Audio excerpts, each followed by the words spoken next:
Korban yang meninggal dunia, supir dari mobil truk trailer tersebut atas nama Juliadi Hasibuan, warga Kelurahan Besar, Medan Labuhan, meninggal di TKP dan berhasil kita evakuasi karena kondisinya kejepit.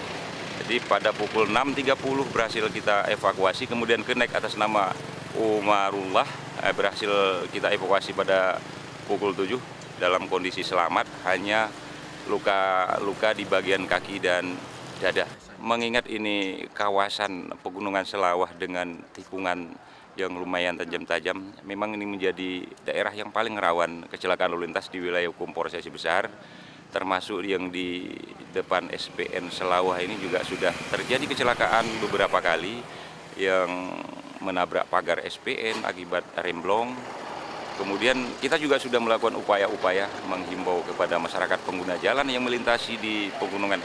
di Selawah ini untuk selalu berhati-hati karena banyak daerah rawan kecelakaan lalu lintas, termasuk dengan memasang pamflet-pamflet himbauan dan rambu-rambu lalu lintas.